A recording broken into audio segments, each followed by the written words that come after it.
Why Bickerstaff not in your tier? Just because of the way things ended with the Cavs was not great. Like, very disappointing stretch with this team that is doing what they're doing this whole season is kind of like a little bit of But then I would say on the mark. flip side, what he's now doing with the team, they're like doing the opposite. Like a team that was... but the coach that they did have would be the very last name on this list if he was still employed. Yeah.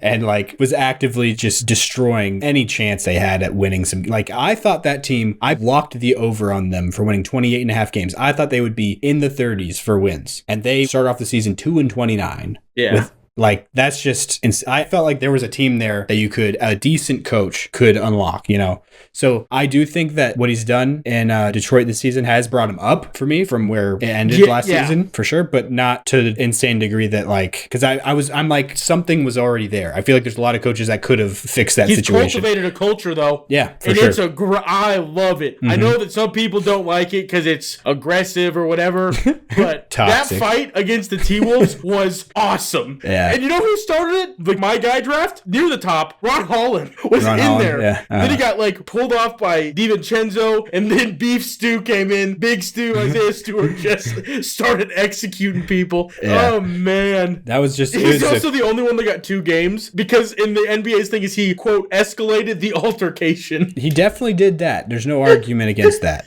I just love it. I just feel like no one can, like, if a team were to try to, like, Jordan rules Cade Cunningham, people would die. Like, you are, like, in, like, almost like a comical, bad movie sense of, like, it's just a bunch of bodyguards waiting to rough up anyone that touches Cade Cunningham or Malik Beasley. They're just ready to kill someone. I think I would throw Malik Beasley in the group of they're ready to rough up people, to be honest. But the he only pointed an AK-47 at a family in a car.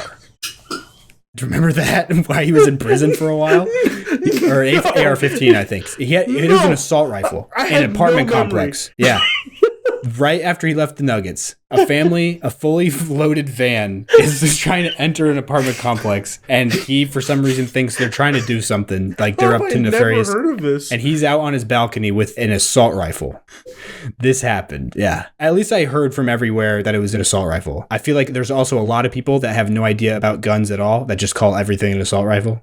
He, quote, walked up to their vehicle, tapped on the window, and pointed a gun at them and advised them to get off of the property. Yeah. As the victims drove away, Beasley was observed holding a gun up to his shoulder, pointing it at their vehicle. It does not say currently on this article I'm reading what the gun was. But at least it was not a handgun, because he was holding it up to his shoulder. You definitely can only shoulder a shotgun and or rifle. It was a rifle. Yeah. It could be a hunting rifle, for all we know. Yeah, could be. I've heard from a couple places. I think it was an assault rifle, but who knows? Anyways, I was just throwing that out there as this is a guy that's tried to rough up some people before in some insane ways, not on a basketball court even, for much less, feels like. It was like, yeah. I just love the Pistons culture. Yeah. I know some people probably hate it. I just love it, because nothing is free. And, like, I don't think anyone's safe.